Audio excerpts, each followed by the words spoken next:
Welcome to Traveling Texas Moms, where we teach you how to use the world of travel in an optimized life to help busy parents create the freedom to act like kids.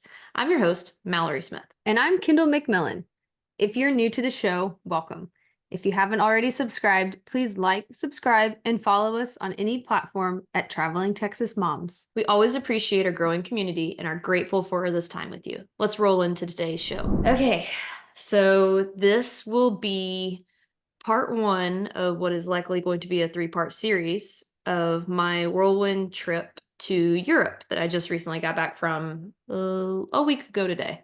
So I am still recovering from the jet lag and everything else that I did while I was over there. But yeah, we're gonna break it into three different sections because each of the three spots that we visited were unique and special in their own ways and had their own full itinerary that we jam-packed into essentially 2-day slots. So today we're going to start with Rome. So Kendall and I actually haven't talked a whole lot about this trip yet. No, we purposefully have not talked about anything that you've done this for your trip because we didn't want it to be. We didn't want to cheat on the show again. Yeah, I'm hearing all of this information for the first time as well. So I'm so excited to hear everything and ask questions and Yeah. Well, and honestly, I think if I had to pick out of the three, Rome is probably my favorite place that we went. And it's one of those places that my husband and I looked at each other. We were like, we could live here. Like we could definitely just, lose our minds and move to Rome and maybe have simple and happy lives. It's just one of those things. We said the same thing about New Zealand when we went there.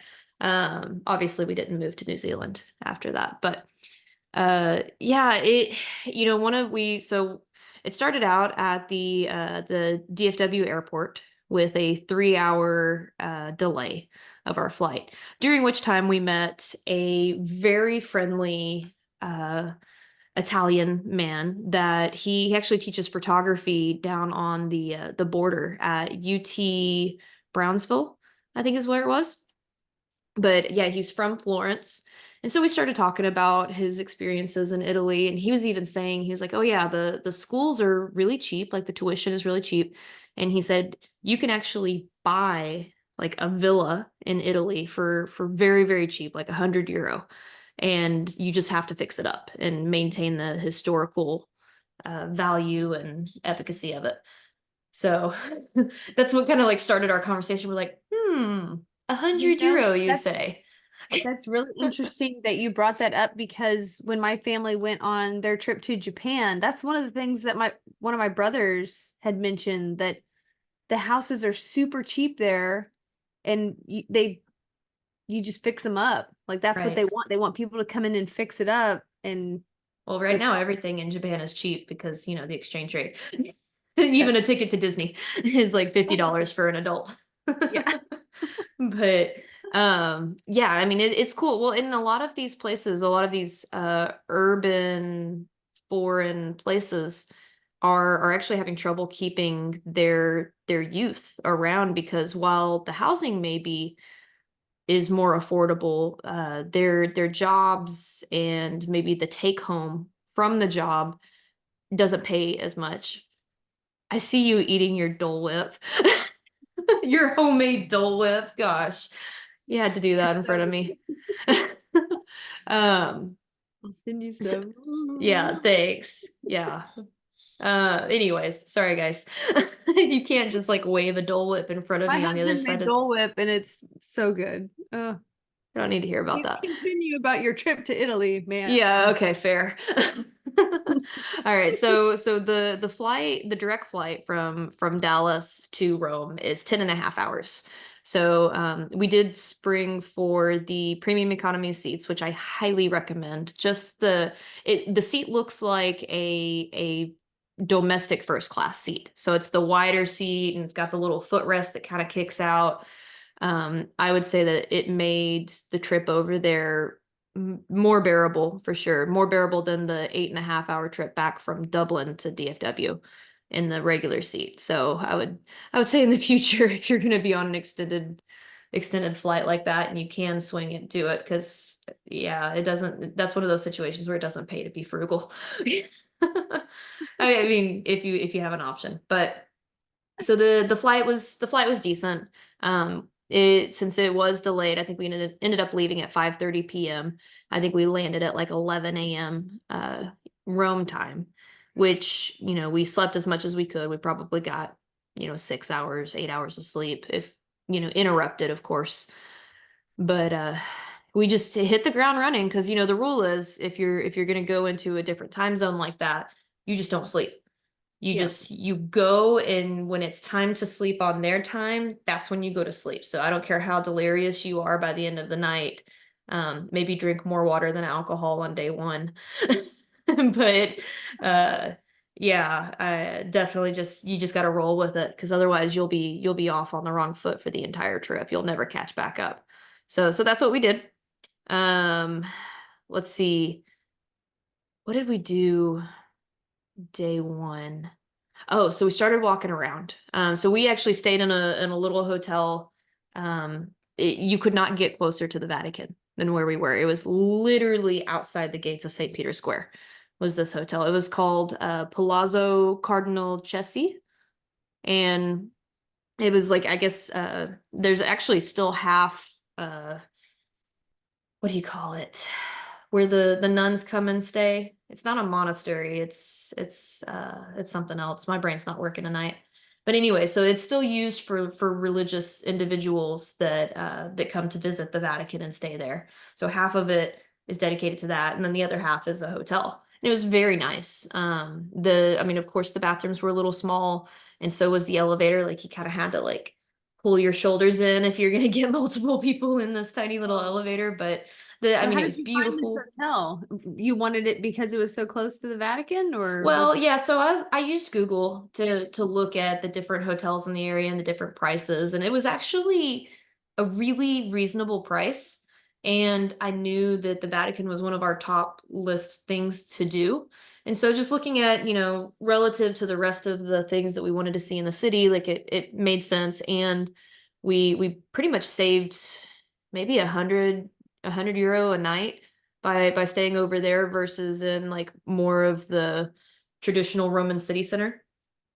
So, and it really wasn't that bad of a walk. We might have walked 20 miles in 2.5 days. So, and I'm not even kidding. Like, we did still walk a lot. And there was towards the end of the trip that last night, I was like, get me a cab. I'm not walking back after dinner. Like, we're not. So, um, so yeah, I mean, it did get to be quite a bit, but it was a great location, great, beautiful hotel. The staff was super friendly, awesome breakfast that was included with the room. Traditional European spread with tarts and croissants and, you know, like, and then the American stuff, the eggs and the bacon and all that. they didn't have any of that? No, they had all of it. Oh, okay. Yeah. Wow. That Yeah. sounds good. So that was great. So yeah, day one, we got our stuff into the hotel and we started walking around. Had lunch in just a random place off of one of the main streets. We kind of asked where to go, and they're like, "Oh yeah, just anywhere here in this area works."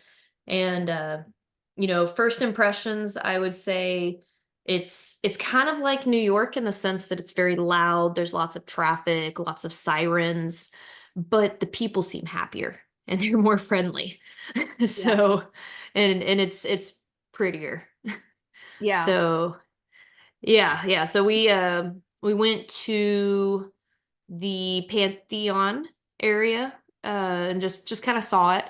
And then we walked. I was super nervous about being late to the food tour that we have scheduled for night one. So we went ahead and walked to this area called Travestere, which means other side of the river, essentially. And it's known for the really good food in Rome because it used to be like the poor area, and we all know that the poor people know how to cook best. So, and when I say that facetiously, like there's lots of culture and history that's steeped in this area and in the ways that they cooked and the reasons that it was different from the Roman city center. So like this is going back thousands of years and into history as to why this particular area is known for its food. And the difference between like the Roman elites and then the outside, other side of the river kind of city area. But so craziest thing, there we work in my full-time job, we've got about 2,000 people that we work with, clients. And wouldn't you know it, that night one on the food tour, two of our clients are there. We literally sit across from the table from each other on the first stop on the tour. We're like, you look familiar. Yeah, you do too. And then we realized we met last March. And Oh, I'm wow. like, halfway around the world. They're out of I want to say St. Louis, Missouri. And yeah, we just Wow. found each other on this food tour. I texted my boss at that point. I was like, "Can I get this vacation day back since I'm like entertaining clients this evening?" But no, they're awesome people. It was so great to connect with them. And so we stopped at like the first place. The table had like burrata and tomatoes, and they had their own olive oil that they make Of course. in-house. And of course, and they had like a zucchini dish for us non-dairy people instead of the burrata, which is like just a really soft mozzarella essentially.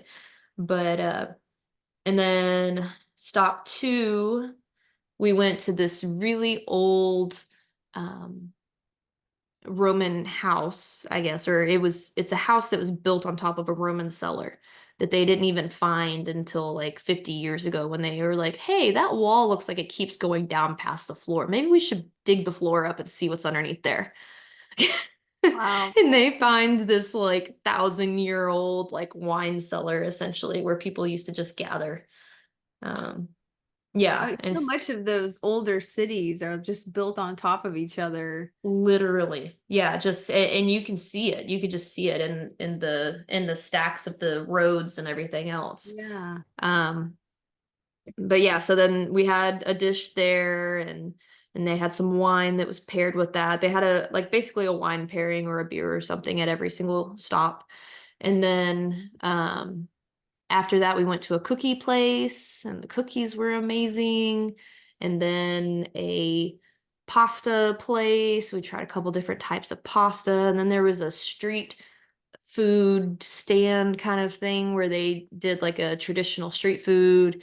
And then there was like a butcher shop where like um we tried like a traditional porchetta, like that was a roasted pig's leg that was wrapped in stuff and stuffed with herbs and spices, and it was amazing. And then the last stop was gelato, of course. And they had Oh, non-dairy options at every single stop for me, and it was fantastic.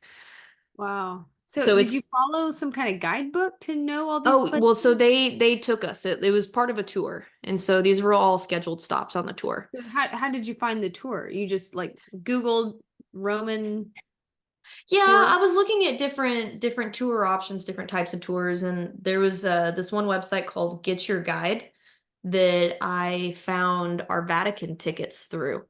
And so I was just searching, just scrolling through there to see what else they had. I was like, ooh, a food tour. That sounds like right up my alley. And so that's kind of how I stumbled across it. But yeah, totally worth it. It was a 4-hour tour. So you're walking the whole time, so you don't ever get so full to where you like can't eat Yeah. anything else because you're just gonna keep moving. Yeah. Um, and the tour guide was very knowledgeable, very passionate about what he did, and all of the people there. There was two other couples from Texas, I think. I mean, I guess we have a type, right? What do you first thing you do when you get to Rome? You eat. So that was night one. We slept very well that night. I would say it was warm. It's not Texas warm, but definitely like mid 80s. There was a little sweat involved, but nothing to where I was They have an ever. air conditioning unit. Yes, that's one absolute must for all of my hotels on this trip. I had to have air conditioning because I've made that mistake before and not Yeah. checking because Europe. Their energy efficiencies and it's never gonna get above 85 degrees here. Why would we need AC? Like, Yeah. no, Mm. yeah, so there was air conditioning. So yeah, that was day one, or yeah, day one. And then day two, we did day two was the Vatican tour, but it didn't start until 11. And so we went to this little Castle San Angelo that was just down the street from where we're at, which basically it started as Emperor Hadrian's mausoleum back in I think it's 2000 years ago at this point, like very, very old. And basically, it was built up into a fortress and ended up being used. One of the Medici popes had to use it as a refuge when Rome was being attacked, when the Vatican was being attacked. And so it was a mausoleum turned fortress, essentially, for the city of Rome. Very, very cool things inside, lots of history, lots of steep inclines. So one thing that we noticed about Rome, it is not ADA friendly in the sense that like if you have mobility issues, you're gonna have a heck of a time getting anywhere or doing anything because like one, it's got cobblestones everywhere and they're Yeah. all uneven. And one of our tour guys said they actually do that on purpose so that the mopeds and the Vespas don't go too fast on wet roads and end up causing more wrecks. They're like, yeah, if you're bumping too much, then you don't go fast because the drivers are crazy. Mm. Oh yeah. Yeah. The lines are a suggestion. It's how many cars can you fit widthwise in a single lane, and that if it fits, then you go. Yeah. But I would never suggest driving there if you're a timid or easily intimidated driver. What side of the road did they drive on? They drive on the right side. Oh, okay. Well, at least there's that, I guess. There is that. But yeah, like I would not be brave enough to drive a car around all of that. Mm. But yeah, so we did the castle. We had an espresso at the top and the view was amazing. You could see like the Vatican like straight across from where we were and then all the way across the rest of Rome. We couldn't quite see the Colosseum, but honestly the Colosseum wasn't that tall, so now it makes sense as to why we couldn't see it.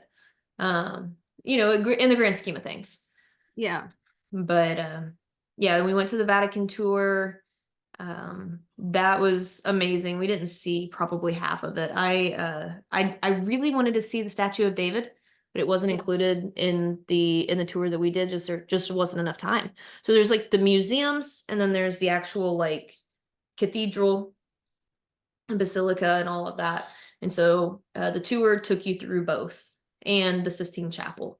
And so it was pretty much I got a little bit of everything, but we definitely said we need to Yeah. go back.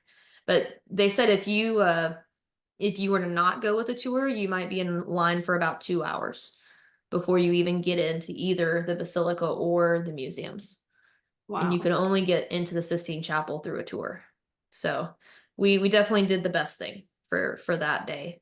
And Yeah. right now, the current pope has actually allowed people to walk past the entrance to his private apartments.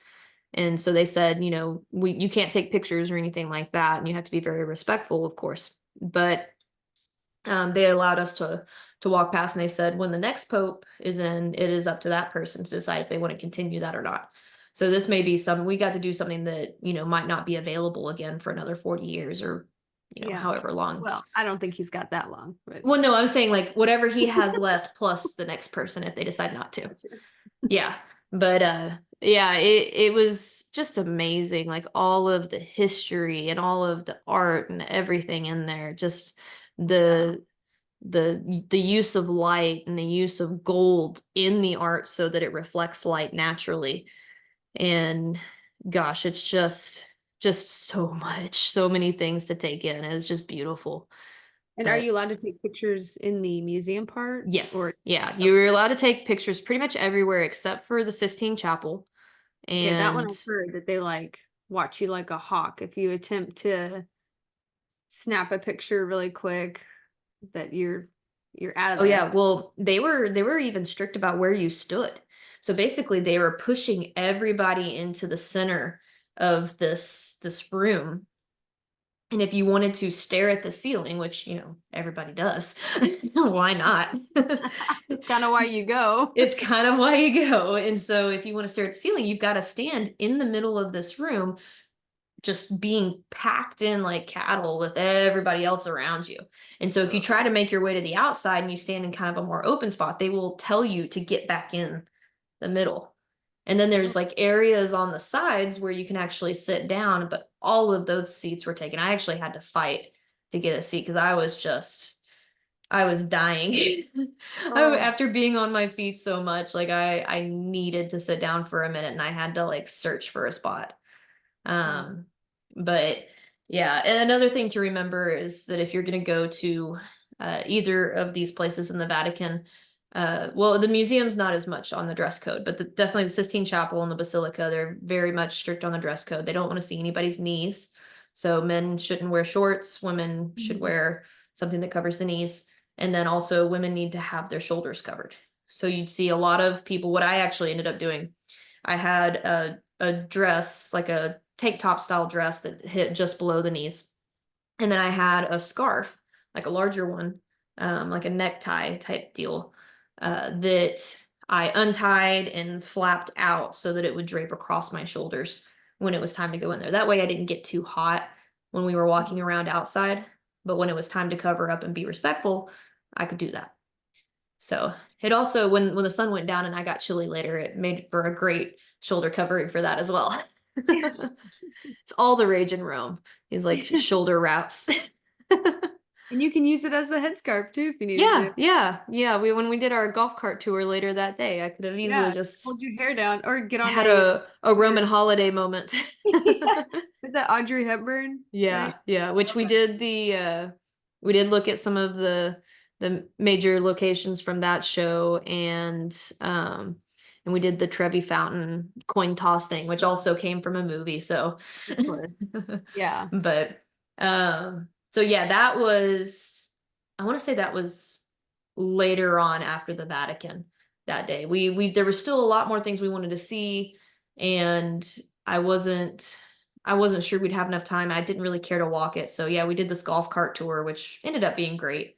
We were his last group for the night. It was just us. It was a private thing. But Mhm.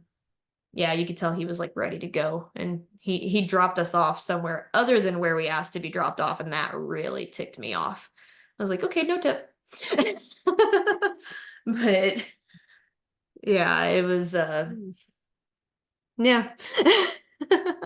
Other notable places that we went, I did visit the main shopping area in front of the Spanish Steps, and I got to see like the Gucci flagship store, and that was super cool.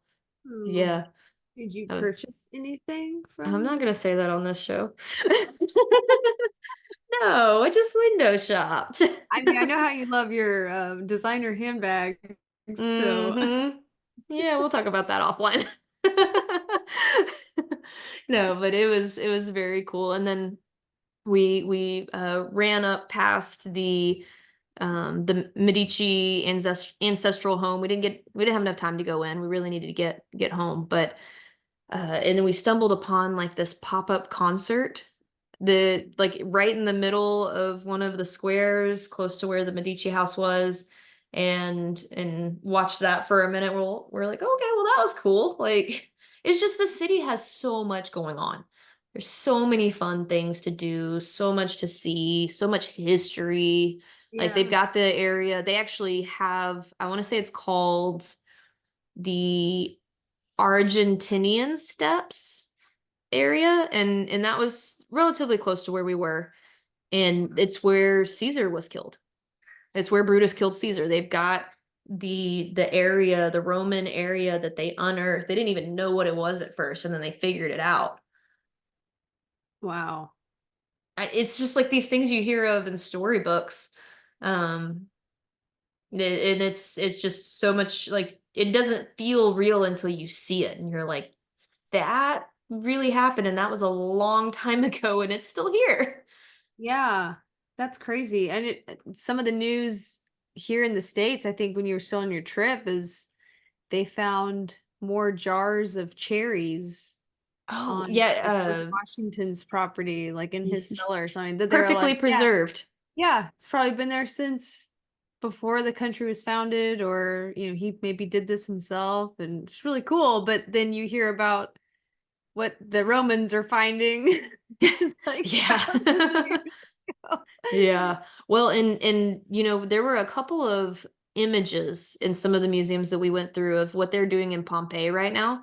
We didn't have enough time to make it out there, but Pompeii there was this huge eruption that basically perfectly preserved entire like civilization, like bodies and buildings and everything else, and they've gotten to a place where they can actually excavate and look into it enough where they've Mhm. found like perfectly preserved rooms with the original colors that they were painted, like the Roman blues and the reds and everything else that you've never seen anywhere else because it's usually faded and busted up. But Yeah. that would be on the list. I mean, we've already decided like we want to go back and do a full tour of Italy and see more. But Well, man, there's Rome so many was different parts of Italy, because that's not even touching like the wine tours, oh like in yeah. Tuscany or something, right? Uh-huh. So, Yeah.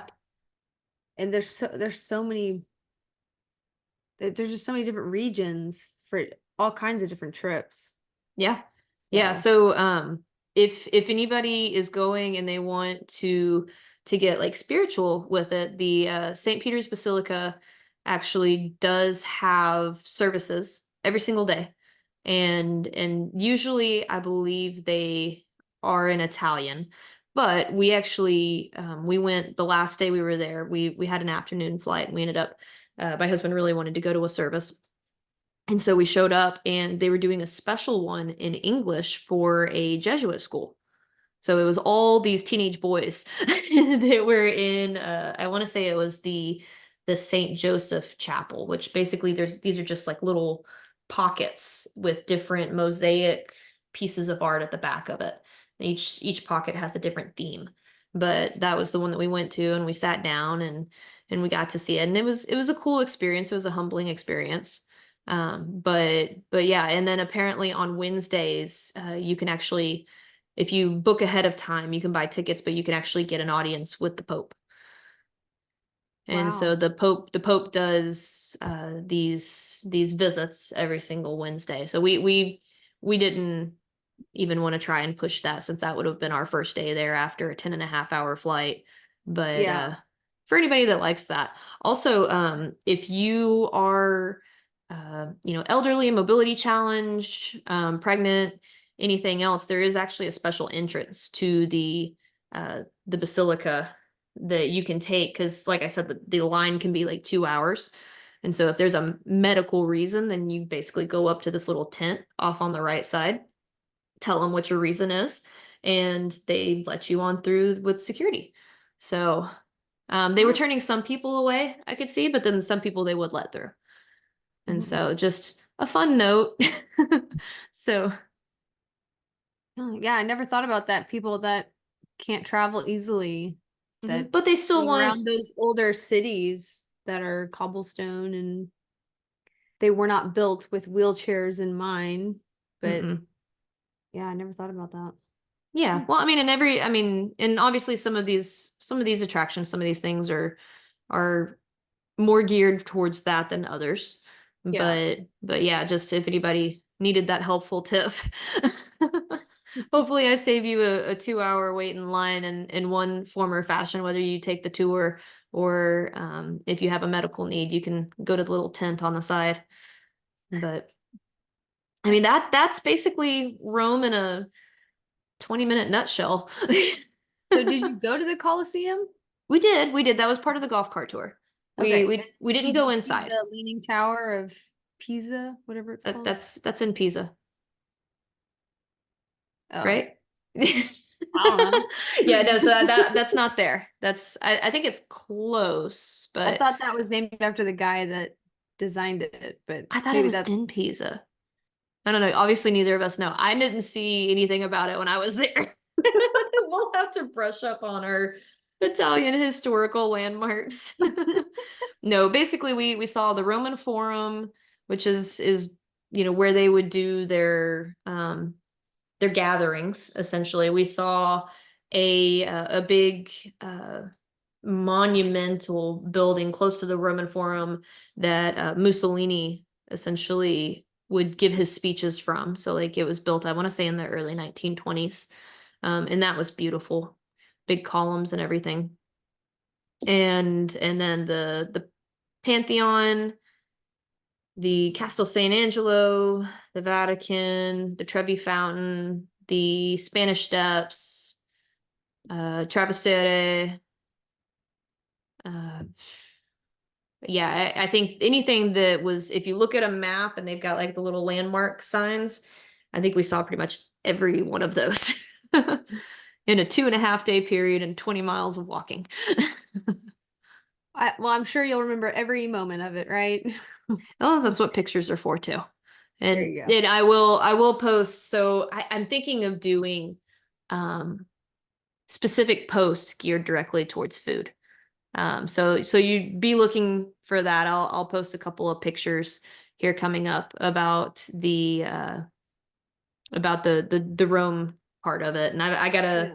I got a video of me throwing a coin in the Trevi Fountain. So we'll Oh, post that as well. It was cute.